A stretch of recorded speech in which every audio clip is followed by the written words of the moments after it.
Rich Tehrani with TMC here. Thanks for watching. We're in San Jose this week. On our program, Bruce Templeton. He's a president and CEO of cloud company NephoScale. Bruce, welcome to the show. Thank you, Rich. Nice to meet you. Yeah, nice to meet you too. You're a cloud company. So much going on in the cloud, so many different segments of the market. What segment do you occupy? So we are in the public cloud space, so we compete with companies like Amazon, AWS.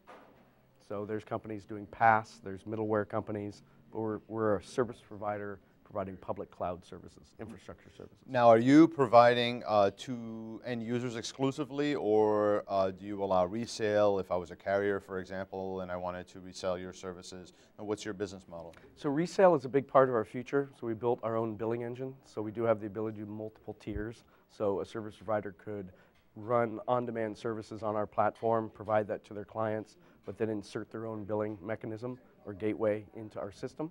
So that is part of our future. The channel is going to be a big part for us. But right now it's individuals and businesses primarily buying direct from us. Okay, so given that there are some other established companies out there, like you said, Amazon and Google to some degree and a number of others, how do you differentiate?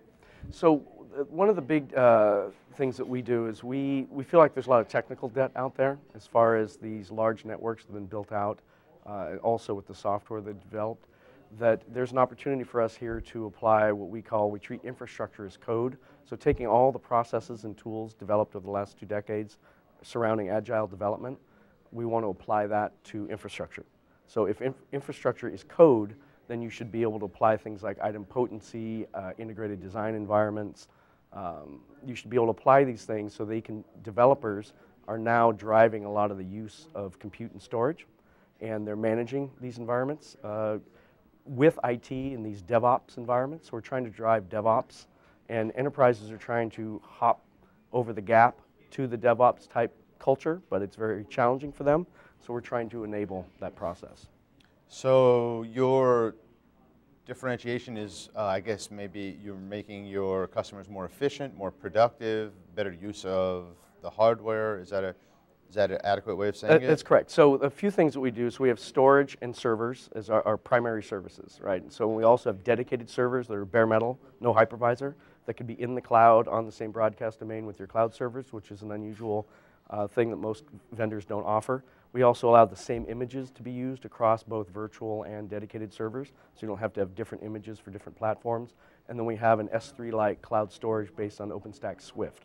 So it's triple replicated. It's kind of like a vault. So you can use that to complement your servers and store and archive data over there, store images and whatnot.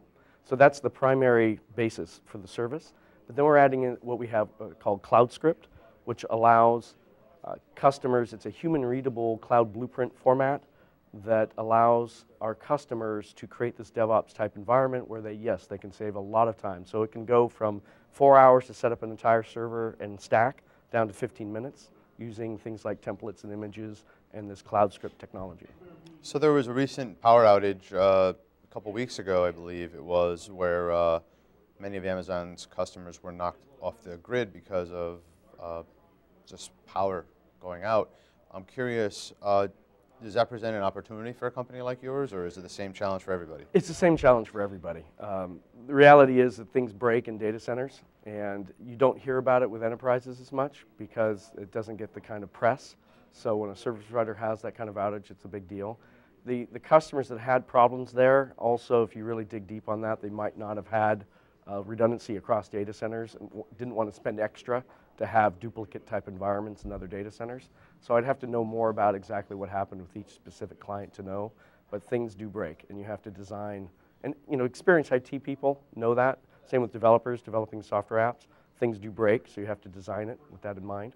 So I'd have to know more. Have you found specific companies or segments of the market that are more inclined to be good customers or to work with you? Right now, the natural fit for us, the easy fit, is, of course, customers that have already used companies like services from companies like Amazon, so they're very familiar with the cloud environment. That's an easy one. The other one is developers in startups, where they maybe have one IT person, but they're already engaging in the DevOps type environment, where IT and development are working closely hand in hand. So it's funny, I said hand to hand. It's almost like that in enterprises right now, where there's contention between departments, and IT doesn't want to give up a lot of their power, and developers and business unit managers are taking credit cards and setting up infrastructures. So it's this DevOps environment that we're trying to drive by allowing this application lifecycle management, treating infrastructure as code, agile processes, applied tools applied to cloud, public cloud infrastructure. Excellent. Yeah, there's not a lot of providers doing that. So What's next? what's next is we have a new announcement coming up in early August. So look forward to some new news coming soon. Okay, fantastic. Yep. Thanks for being here. Thank you, Rich. Bye-bye.